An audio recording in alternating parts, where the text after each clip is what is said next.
మీలో ఎంతమంది నిజాయితీగా నడవటానుకున్నారు? ఓటీటీ అనేటువంటిది దానివల్ల ఓటీటీకి తొందరగా సినిమాలు ఇచ్చేయడం వల్లే థియేటర్స్ అంతగా నడవట్లేదు అనేటువంటిది ఇది ఎవరు కాదనలేనిది. ఎంచేదంటే సినిమా రిలీజ్ అయిన 1 వీక్ లో కూడా ఓటీటీలో సినిమా. అది ఒక్క రీజన్ కాదు మిస్టర్ ఫనీ, అదొక్క రీజన్ కాదు. అలా ఉంటే కోట ఆడకూడదు, అలా ఉంటే మ్యాడ్ ఆడకూడదు. సంక్రాంతికి వస్తున్నాము, ఆడుతూనే ఉంది, ఓటీటీలు ఆడింది, టీవీలు ఆడింది, థియేటర్లు ఆడుతుంది. ఎందుకు ఆడింది 3 ప్లేస్లలో?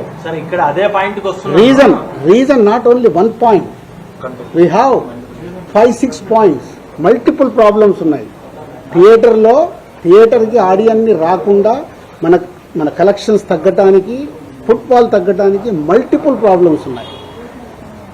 ఆ మల్టిపుల్ ప్రాబ్లమ్స్ మీద మీరు నిజంగా తెలివైన వాళ్ళు ముందుకొచ్చి మీడియా నుంచి దాని మీద పెట్టుకొని ఈ ప్రాబ్లమ్స్ ఉన్నాయి, ఫుట్ఫాల్ పెంచడానికి ఏం చేయాలనే దానికి ఒక ఉద్యమం స్టార్ట్ చేయండి. ఇంకా ఇండస్ట్రీకి మీరు అందరూ ఉపయోగపడిన వాళ్ళు అవుతారు. ఇది కాదు మెయిన్ కారణం టికెట్ రేట్లు ఒకటైతే మంచి సినిమాలు రావట్లేదు అనేది. అదే దాని మీద ఎందుకు చాంబర్ గానీ మీలాంటి చాంబర్ ఏం చేస్తుందా? నేను సినిమా తీస్తే చాంబర్కి ఏం సంబంధం? నా డబ్బు నాది. సినిమా మొదలు పెట్టేటప్పుడు నేను తోపు సినిమా తీస్తున్నానే మొదలు పెడతా. ఆక్యుపెన్సీ పెరగాలంటే అవన్నీ జరగాలి కదా. సో మీ అందరికీ రిక్వెస్ట్, నిజంగా ఇవన్నీ వదిలేద్దాం. మన ప్రేక్షకుల్ని థియేటర్కు తీసుకురావడానికి మనం అందరం కలిసి ఏం చేద్దాం? ఒక రూట్ మ్యాప్ వేయండి, నేను ముందు నిలబడతా. దానికి మల్టిపుల్ ఇష్యూస్ ఉన్నాయి. ఆ ఇష్యూస్ మీద మనం ఫైట్ చేసి మన అందరం, ఎందుకంటే మీరు సినిమా వల్ల ఏళ్ల నుంచి బతుకుతున్నారు, మేము సినిమా వల్లనే బతుకుతున్నాం కదా. దానికోసం సినిమా కోసం ఫైట్ చేద్దాం, ఇండివిజువల్ కాదు.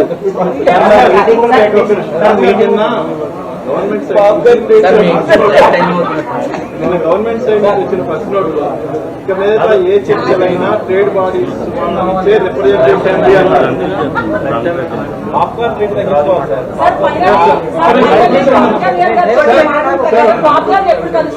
నిన్న ప్రభుత్వం సైడ్ నుంచి వచ్చిన ప్రెస్ నోట్ లో ఇక మీద ఏదైనా ట్రేడ్ బాడీస్ నుంచే రిప్రజెంటేటివ్ రండి అన్నారు, ఇండివిజువల్స్ వద్దు అన్నారు. బట్ నిన్న అరవింద్ గారు ఇచ్చిన స్టేట్మెంట్ ప్రకారం చూస్తే గిల్డ్ ని హైలైట్ చేయబోయారు ఆయన. సో అది ఎంతవరకు కరెక్ట్? గిల్డ్ కూడా ట్రేడ్ బాడీ, ప్రొడ్యూసర్స్ గిల్డ్, అది ట్రేడ్ బాడీ. అంటే ఇప్పుడు మీకు ఛాంబర్ కున్న పవర్స్ లేవు. గిల్డ్ అంటే నిర్మాతలు అందరం మేము కలిపి చేసుకున్నది. ఇప్పుడు మీరు మొన్న ఒక మీ అసోసియేషన్స్ పెట్టుకున్నారు కదా, రకరకాల అసోసియేషన్స్ ఉన్నాయి కదా మీకు. స్టిల్ ఫోటోగ్రాఫర్లది, కెమెరా వాళ్ళది, ఇవన్నీ మీదేంది? మీ యూనిటీ కదా. అలాగే గిల్డ్ అనేది నిర్మాతల యూనిటీ కోసం పెట్టుకున్నది.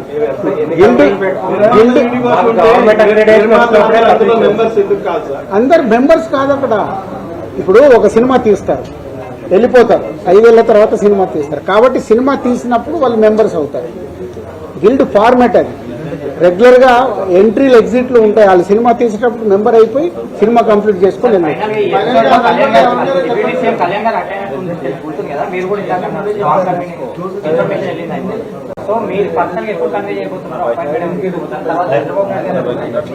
గవర్నమెంట్ ని కలవటానికి ఛాంబర్ ద్వారా వాళ్ళ అపాయింట్మెంట్ తీసుకొని వెళ్ళాలి, వాళ్ళు ఫార్వర్డ్ అయ్యి వెళ్ళాలి. ఇక్కడ తెలంగాణ గవర్నమెంట్ ని కలుస్తా అంటే నేను ఆల్రెడీ ఇంతకుముందు కల్పించాను, ఎప్పుడైనా నేను రెడీ. అలాగే అక్కడికి నేను ప్రొడ్యూసర్గా, డిస్ట్రిబ్యూటర్గా, ఎగ్జిబ్యూటర్గా నేను రెడీగా ఉంటాను. ఛాంబర్ ద్వారా వెళ్ళడానికి ఇమీడియట్లీ మూవ్ చేసి వెళ్తాం, కలుస్తాం. Very good, thank you brother. June 14th. Thank you.